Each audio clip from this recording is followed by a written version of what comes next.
আসসালামু আলাইকুম ভিউয়ার্স, সবাই কেমন আছেন? আশা করি ভালো আছেন। আমি আজকে আরও নতুন একটি আপডেট নিউজ নিয়ে আসলাম আপনাদের সামনে। আর আজকের আপডেট নিউজটি হলো, যারা সৌদি আরবে মুদির দোকান দিতেছেন বা বাখালা যাকে বলি আমরা আরবিতে বাখালা দিতেছেন, তাদের জন্য এই দুঃসংবাদ। আজকের দুঃসংবাদটি হলো, দেখেন আমরা আমাদের জন্য বিভিন্ন সময় সৌদি গভর্নমেন্ট থেকে বিভিন্ন ধরনের রুলস এবং আইন করা হয়। সেই আইনগুলো আমরা যথাযথ পালন করি না, যার কারণে পরবর্তীতে একবার, দুইবার, তিনবার, চারবার সতর্ক করার পরে যখন আমরা এই আইনগুলো মানি না, তখন সৌদি গভর্নমেন্ট আমাদের প্রতি কঠোর হয়ে যায়। আমরা অনেক আগ থেকেই জানি মুদির দোকানে কোন কোন পণ্যগুলো রাখা যাবে এবং কোন কোন পণ্যগুলো রাখা যাবে না সেই ব্যাপারে। কিন্তু এই ব্যাপারে আইনটা আগে ততটা কঠিন ছিল না, বর্তমানে যতটা কঠিন এবং কঠোর হইতেছেন ওনারা এবং যতটুকু কঠোরভাবে পদক্ষেপ নিতেছেন। দেখেন, আমরা বিচার ক্ষেত্রে যে প্রবলেমগুলো ফেস করতেছি সেগুলো শুধু আমাদের চলাফেরার জন্য, আমরা যে ভুল চলাফেরা, আমরা যে অনিয়ম করি সেই অনিয়মের জন্য আমাদের বাংলাদেশিদের জন্য এত কঠোর সৌদি গভর্নমেন্ট। এখন আবার এই যে মুদির দোকান বা বাখালা যাকে বলি আমরা, সেই ক্ষেত্রে দেখা গেছে ওনারা অনেক আগ থেকে নোটিশ দিয়ে আসতেছেন এই পণ্য রাখা যাবে না, ওই পণ্য রাখা যাবে না এই ব্যাপারে। এর মেইন কারণ কি? আপনারা দেখেন, একটা লোক মাংসের একটা দোকান খুলেছে, সে শুধু গরু জবাই করে মাংসটা বিক্রি করবে অথবা বিভিন্ন পশু। এখন একটা মুদির দোকানে যদি সেই মাংসটা বিক্রি করে, তাহলে আপনি ওই মাংসের দোকানে যাবেন না, আপনি ওই মুদির দোকানেই যাবেন।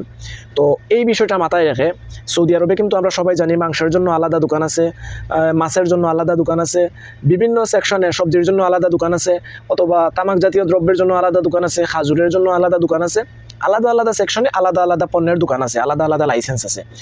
তো সেই লাইসেন্সগুলা অমান্য করে আমরা শুধুমাত্র মুদির দোকানে, যখন মুদির দোকানের লাইসেন্স নিয়ে আমরা অন্যান্য পণ্যগুলো আমাদের দোকানে আনি এবং বিক্রি করি, সেই পণ্যগুলো বিক্রি করার কারণে অন্য যে দোকানগুলো আছে, মাছের দোকান, সবজির দোকান, মাংসের দোকান, সেই দোকানগুলোতে যথাযথ কাস্টমার যায় না।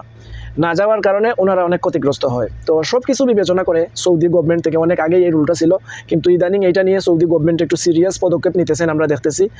সেটা হলো, এখন থেকে যাদের দোকানে এই নির্দিষ্ট লাইসেন্সের অধীনে নথিভুক্ত পণ্য ছাড়া অন্য কোনো পণ্য মিলবে, বিশেষ করে আমরা 5টা পণ্যর কথা আজকে বলতেছি আপনাদেরকে। সবজি বলতে যতগুলো সবজির আন্ডারে যতগুলো আছে সবজি, মাছ বলতে মাছ জাতীয় যত আইটেম আছে সবগুলা, মাংস, তামাক জাতীয় দ্রব্য যেমন জর্দা বা বিভিন্ন কিছু, অনেক কিছু আছে জর্দা জাতীয় সেইগুলা, এবং খাজুর। এই 5 প্রকারের আইটেম আপনারা যদি মুদির দোকানে আনেন এবং সংগ্রহ করেন, ক্রয় বিক্রয় করেন, তাহলে আপনাদের বিরুদ্ধে সৌদি গভর্নমেন্ট থেকে কঠোর পদক্ষেপ নেওয়া হবে, আইনি ব্যবস্থা নেওয়া হবে এবং লক্ষ লক্ষ রিয়াল পর্যন্ত জরিমানা করা হবে। যার কারণে আমি আমার এই ভিডিওর মাধ্যমে আমাদের বাংলাদেশে যে ভাইগুলো আছেন, আপনারা মুদির দোকান করতে আছেন সৌদি আরবে, আপনাদেরকে আমি এই সতর্কবার্তাটা দিতেছি এবং সতর্ক করতেছি। আপনারা এই ধরনের পণ্য যদি ক্রয় বিক্রয়ের সাথে জড়িত থাকেন, আপনারা এইগুলা বয়কট করুন, এইগুলো আপনারা ক্রয় বিক্রয় থেকে বিরত থাকুন।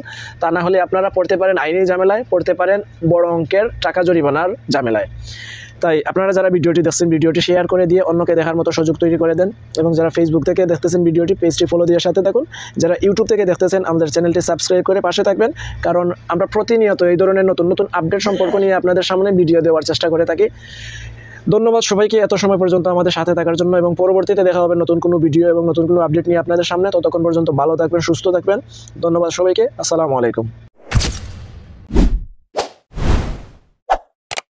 Subscribe to my channel.